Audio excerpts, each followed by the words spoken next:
Braggadocio. Braggadocio. Braggadocio.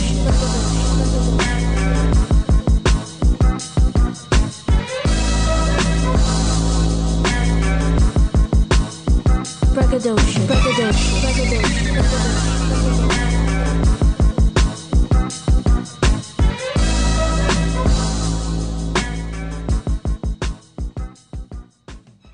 Yo, it's the Rebirth Podcast, and we back in the building with the villains.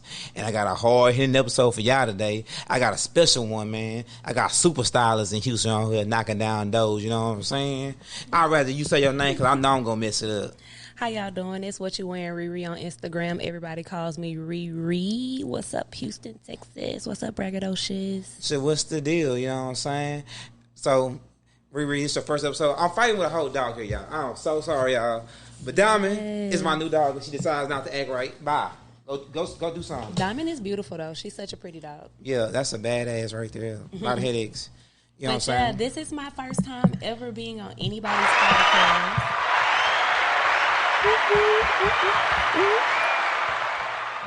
Oh yeah, it's your first time ever, and you let's go from square one. No, let's get your name again and where you from and what you all about. Okay, my name is What You Wearing ReRe on Instagram, also known as ReRe. Everybody calls me ReRe. I'm from Houston, Texas, South Union to be exact. What's up, South Union? Are you from this side? Yes, sir. Okay, I'm from Yellowstone. Okay, Yellowstone and South Union in the building. So basically, I'm just a stylist out here in Houston. I'm a Renaissance woman, to be honest with you. I do more than just styling. I do makeup. I just started a podcast. I'm a lot. Shoot, what you want me to do? So let's get into what you do mainly. You know, what I mean, I heard that you styling and you was over there. You know, I think at Agenda doing some things. Most definitely. So let's get into that. Okay. So shout out to Ken, the CEO of Agenda over there. Ken, what's up, Ken?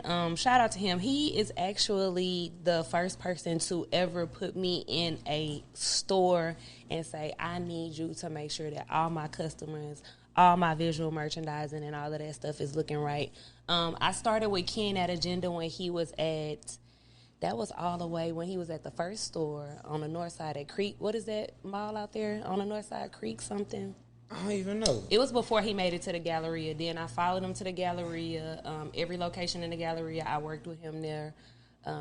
I got to meet a lot of people working up there at Agenda. If you know anything about Agenda, you know it's a lot of people that come through Agenda, a lot of superstars, a lot of rap artists, a lot of R&B artists and stuff like that. Whenever they come to Houston, they come to Agenda. So, yeah, I've had the opportunity to style a few people. Okay, so you got a big portfolio. You've been getting a lot of entertainers and public figures, right? Definitely. That's what I do. Okay. And I say you say you follow them to like. Not following them, but you've been working at all the agendas. So what type of, I'm not trying to say hardships, but what type of challenges did you faced over there working I know that sneakers and high fashion and street fashion, how that been work? How they worked out when you was over there working? I definitely had to put in the work, if that makes sense. When you're a woman in the industry that's mostly just men, it's like Agenda is a men's store. There's no women's clothes sold there. It's not? No. I thought they had like something for women. I don't know. Maybe I was tripping. Agenda is a male store. It's a men's store. So when you're working with men, of course you gotta make sure that you are professional. Not even professional. Just living up to, I guess, their expectations, because men are harder on women. You know what I'm saying? When you're in that type of field, you got to make sure that they know, hey, I know I'm a woman and I know I dress girly, but I know how to put these clothes on a man too. You know what I'm saying? So I really definitely had to prove myself and had to, you know what I'm saying, show them that I was able to stand next to the big dogs. I know for sure. I'm probably sure you deal with a lot of street guys in there. Definitely. Doing a lot of street fashion. Definitely. And stuff. So you dealing with that. I know you said, how was it? You know what I mean? Just combating with men. Was it a big challenge or it just they feel like No, because you're a woman, you like, nah, you trying to have me look like my baby daddy or something. Right, like they definitely tried to shoot their shot or whatever, but again, in that industry, you just got to make sure that you remaining professional and making sure that they know that it's all about business. Like, you know what I mean? It's one thing is one thing, and then another thing is another thing, and then two, like I said, when you a woman, you want to get your money. You don't want nobody to play on your top, so. Especially when it comes to that aspect of it, you want to make sure that you keep it business at all times, so that way you're getting your money out the situation, because they'll try to pay you otherwise. They'll try to hit you with the, I can, no, pay me now. So you in the trenches doing real personal styling for people. Yeah, definitely. I pulled up on. I mean, I did video shoots. I styled people for so you did the whole productions. Yeah, I've done a lot. I've done a lot. Thanks to my eye for fashion, and just thanks to the people that I know, the connections. Gotta have connections when you're doing this. Oh, no, that's good. Nah, because now this is my first time meeting you. And I know we don't know each other like that, so this really like trying to get to know each other and figure know who we are. I mean, or who you are. So okay, so you did big production stuff. Like, how many productions you done? Oh, I can't even put a number on it at this point. I know I did some stuff for Gucci Mane. I went to for Gucci Mane, okay. I did. So you got a portfolio running around with? I do have a portfolio, and that's the crazy part about it. I do have a very big portfolio, but if you ask me, like, off the top of my head, I wouldn't be able to just say everything that I've done. But I know I've done a lot of things with a lot of people. DJ Eric is one of my really good clients. Oh, okay. Dang, I can't think of all of the stuff that I did. Like, I've done a lot. I would really have to think about it if I have to sit back. So let's get to square zero. If I need to acquire your abilities to style me, how does this work? How do I need to approach you? How do I need to come in the game? Let's talk business. When approaching any stylist or anything like that, just make sure that you always have a budget in mind. Make sure that you know how much money that you want to spend on whatever you're trying to get and whatever you're trying to accomplish, because she has to work with your budget. It's a lot of stylists that say, I work with anybody budget. You got $50 to pay me, that's cool. So I'm going to do what I can do with your $50. You understand what I'm saying? And then we're going to get your clothes. If I got to get your clothes delivered to you, however it works. So just make sure that you always got a budget in mind when you're contacting a stylist about, trying to make sure that you're getting style for whatever event or whatever like that. And then make sure that you let them know where you're going, what you're trying to do or whatever like that. I definitely... I recommend any and everybody who's looking for a stylist to look for a stylist who caters to what you and what you like. A lot of stylists, they like to play dress up. They like to get your money. They like to go in these stores and just grab anything that look good just because it look good, instead of actually dressing the person who they're dressing. You understand what I'm saying? Like, you have to know your client. Yeah, I'm glad you said that and get to know your client. So we'll give me the process of how you'll get to know your client and what you'll feel is suitable for them. Okay. Because maybe somebody might want to dress that's not who their character is, and maybe somebody want to dress who their character is. Everybody is able to dress outside of their box whenever they feel like it, but you still want to dress to who you are as a person, regardless of whether it's something you would usually wear or not. You know that you don't wear shorts, so why would you grab a pair of shorts? You know you're a pants person. Grab you some pants. If it's not it might be a different cut of pants, or it might be a different style of pants.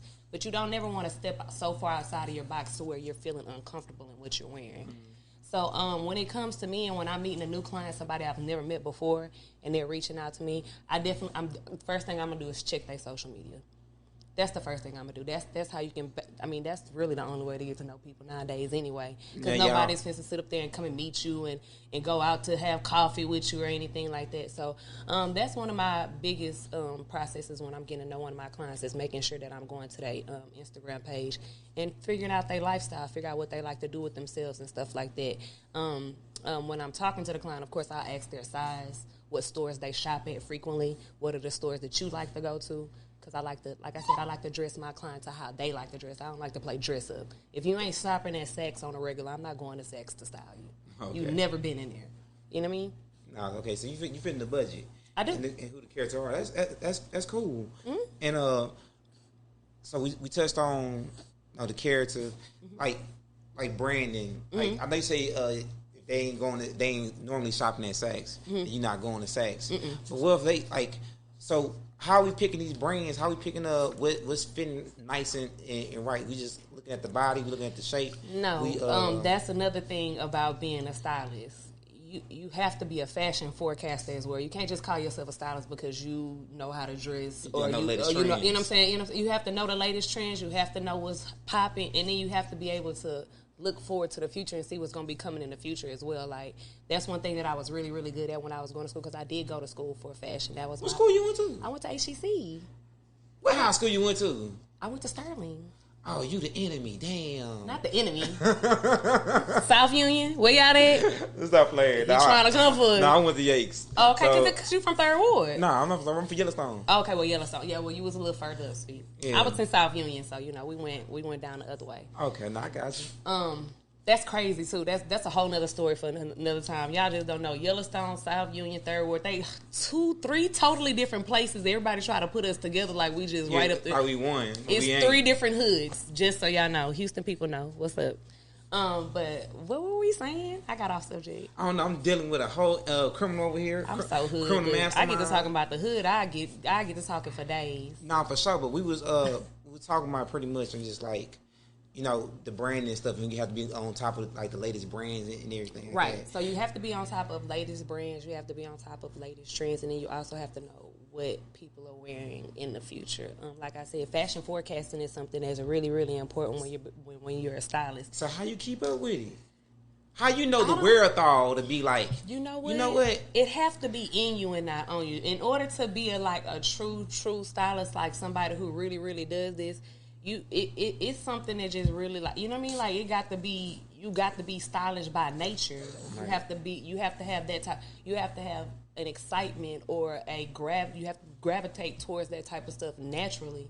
It can't be nothing that you force. Right. You understand what I'm saying? So I just know, I know when I'm watching TV, oh, well, you know what I mean? I just know. You see it because it's something that you do naturally.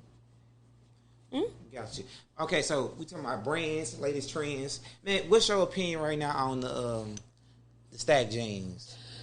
I'm over it. Because they bell bottoms, right? I feel like they're bell bottoms. They're not bell bottoms. They're not bell bottoms. They're actually just jeans that are a bell bottom. They flared at the bottom. A bell bottom is just that it bells at the bottom. A stack jean is actually something different. They're starting to make the stack jeans with the bell at the bottom because they want that exaggerated stacked look, but it's basically just a very, very long ass pair of pants that scrunches up at the bottom of your leg. So it's a stack. It stacks on your ankle. I'm over it. You over it? Why are you over it? I'm over it. That's a big request? It's not even a big request. And you know what? When I was styling my clients, you absolutely right. That was, I want the stack jeans. Make sure you get me the stack jeans. I want the stack jeans. And I'm like, dang, dog, we can't do nothing else. We can't get a fresh cut. You know what I'm saying? A nice, just a cut jean that's just, a slim fit, maybe. Something else. I'm over the whole stack jean era. I mean, it's been done. It's been done, overdone. They don't know if they correct size. Maybe if they sized them right, it wouldn't look so bad. Oh, so the size, they run small or? Oh, because they longer, right? They're longer and they do run small, but my thing is the young men nowadays, it seems like they're going down a size in their pants when they should be going up sizes in their pants. I don't like that super tight fitting pants look.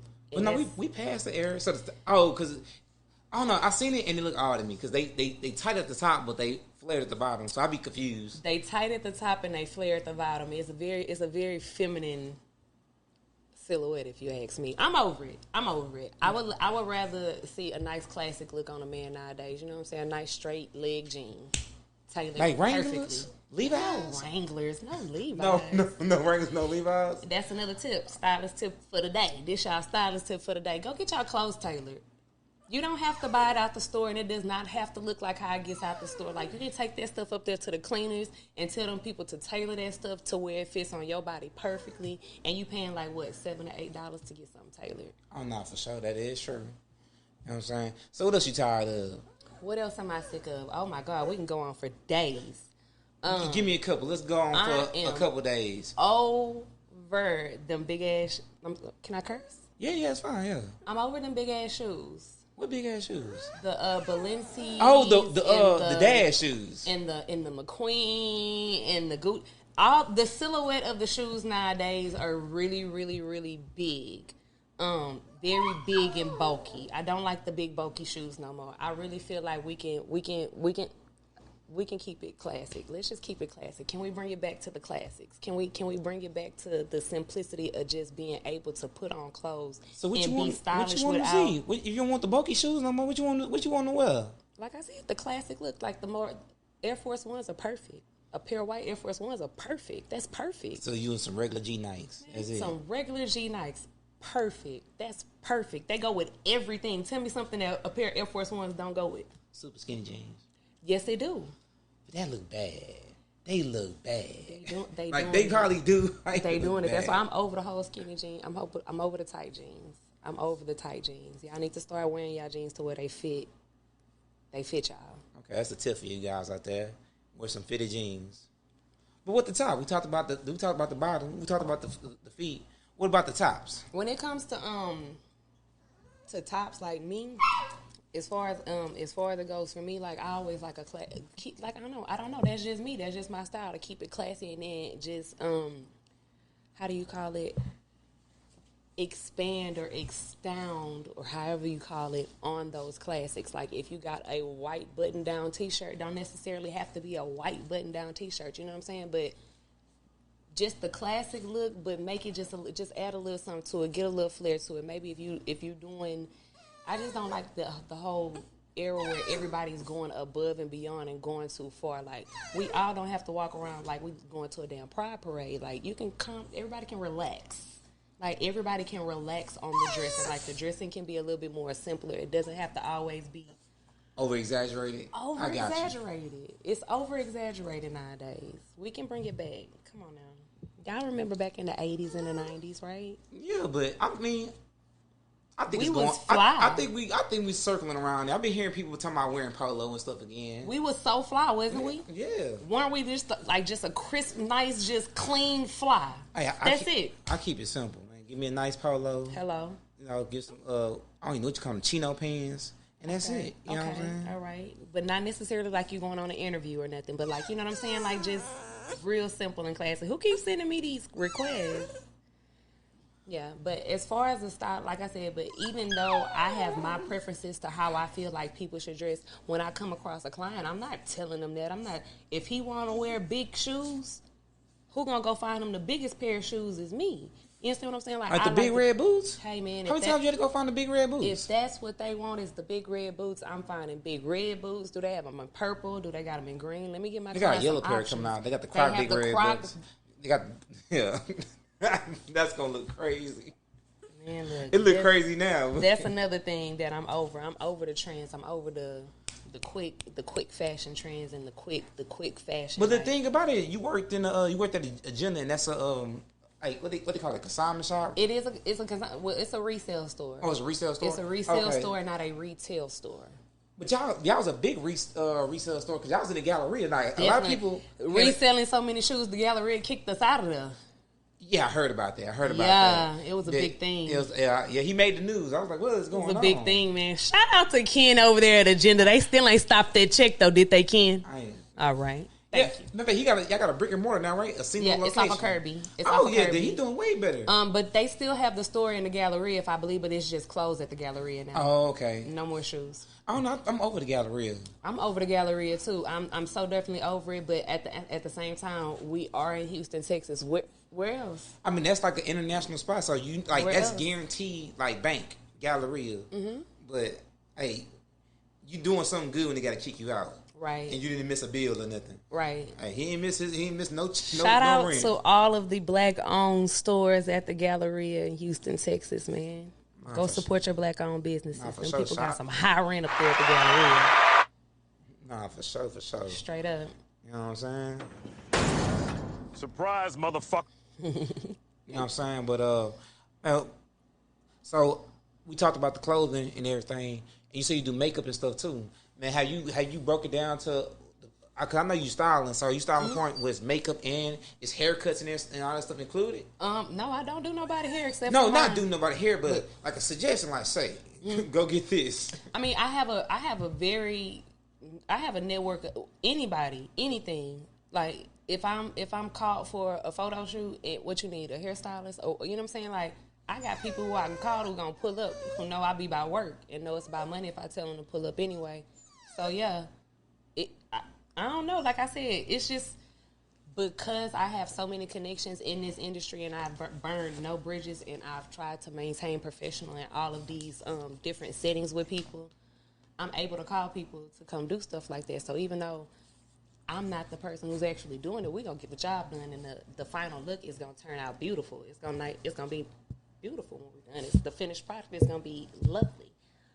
I'm very sorry. I don't know what you That's and Diamond okay. got going on. Me and Diamond is chilling, baby. But Diamond can't. This black one want this black to get dusty. Bring your little dusty ass on over here. But that's fine. Little dusty, come here.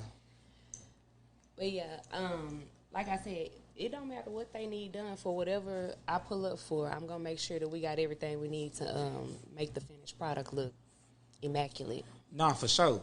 And you talking about finished product and everything, and you did production. Mm-hmm. Now, have you did anything like out of the ordinary, like Comic-Con, like events, or like costume events? All the time, actually. Like I said, DJ Eric is one of my really good clients, and I don't know, these extravagant parties that Drake be doing. Shout out to Drake. Shout out to Champagne Poppy. Not you out here giving Drake a shout out. Shout out to Drake. I can't wait for you to be on the podcast. Yeah, come sponsor the podcast, Drake. So DJ Eric, I need everybody to get a shout out. I need y'all to show up. Right. But no, shout out to Champagne Pop, because every time he has one of these like extravagant parties and stuff like that, Eric has to go in character, because everybody has to show up in character, because Drake said put on a costume, and that's what he be doing. So he doing like the Met Gala in Houston? No, he never did nothing like a Met Gala, but he did have like, it was I had to do like this rodeo theme one time. I know I had to turn Eric into a pimp one time. I had to turn Eric into a Mexican cartel leader one time. It was a lot we had to do. I'm talking about we had to come with the mustache and all of the things like. Okay, so you be having fun. I do have fun. I love my job. And I love all of the people that I get to meet while I'm doing it. It's really live, actually. Now, I can tell that's a real passion of yours. It is. It makes my face light up. That's good. That's good. So, I mean, you did a whole bunch of extravagant events and everything. I did. Man, you did a lot. I'm trying to think. did. You did anything for Drake? I haven't. Not yet. Heavy on the not yet have I done anything for Drake.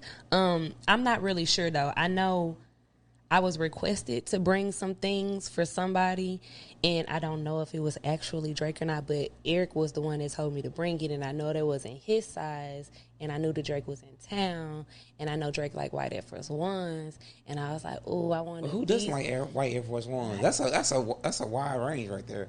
And matter of fact, are y'all the reason the white Air Force Ones was missing? Let me tell you, because they've been like on a hiatus in Texas. White Air Force Ones are officially sold out everywhere, but no, I don't think we're the reason. But Eric is definitely part of the reason, because every time, like he's not gonna wear the same pair of white Air Force Ones once, so he definitely gets a new pair of white Air Force Ones every time I'm requested to get white Air Force Ones. He's never gonna wear the same pair again. Have you worked with anybody customizing shoes? Like, hey, take these white Air Force Ones and do something crazy with them. No, I haven't. I've never been requested to get any shoes customized.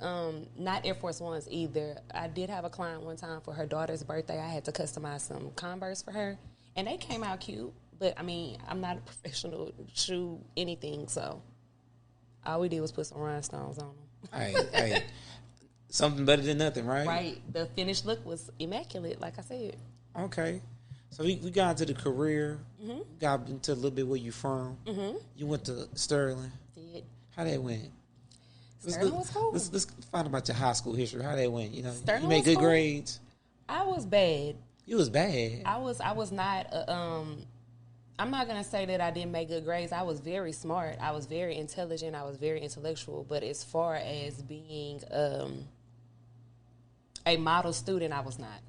I always got kicked out of school. I always wanted to go into alternative school. I never made it. You went to CP?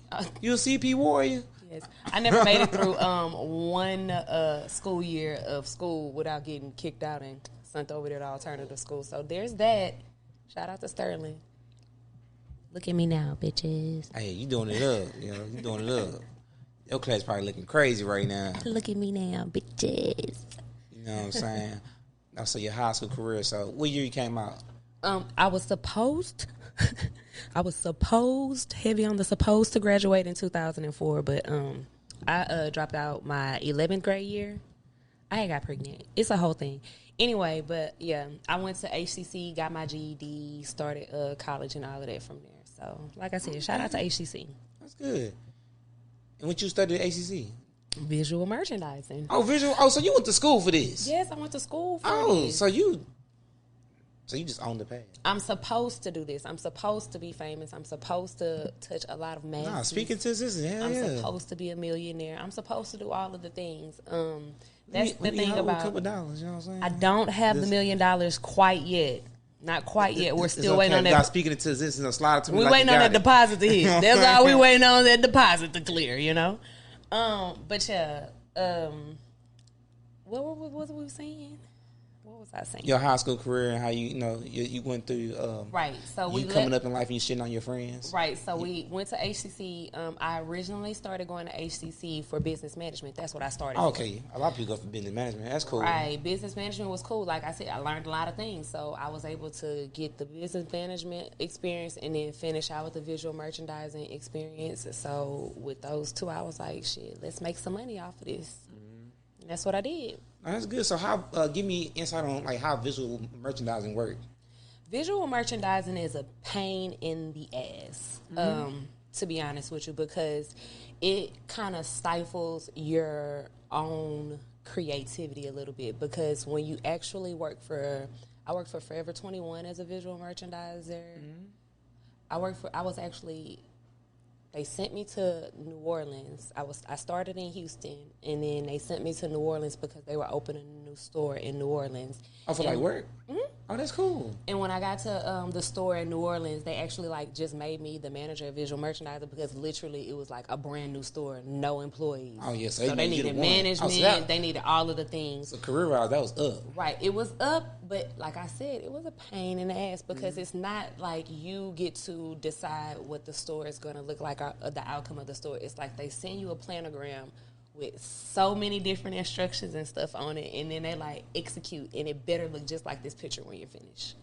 And so that's kind of how that went. Mm-hmm. So I get it. So I worked at I did security at Chanel for like 5 years, right, in Galleria. Mm-hmm. So they have Brandon with the dreads, right? Yes. Yeah. I know Brandon. Shout out to B. That's my dog. Everybody know Brandon. Brandon famous too. That's my dog. Between Coop and Ben Brandon, y'all got a big community. Whoop, whoop. Shout out to Coop and Brandon. We all worked at Agenda together. Shout out to Agenda. Whoop, whoop. Huh? Yeah. Oh, I must be lost. Okay, but anyway, but they had a visual merchandiser at Chanel, and I used to watch him come in. Cause now they do it by the season, so they'll change up every season. It's so serious when it comes to those high end stores. It's serious. Yeah. So how many seasons we got in the year? Like 3, 6. I'm confused on the seasons. How many seasons we got? In fashion seasons? Season, I believe, is 6. It's not 4. No, worldly seasons. Worldly seasons? We have 4 seasons. We got 4 seasons? Okay. I'm a little thrown off. We in Houston, Texas, that's why. Yeah, we ain't really We got only no get 2 seasons. We get 2 seasons, yeah. But Chanel, they do it by every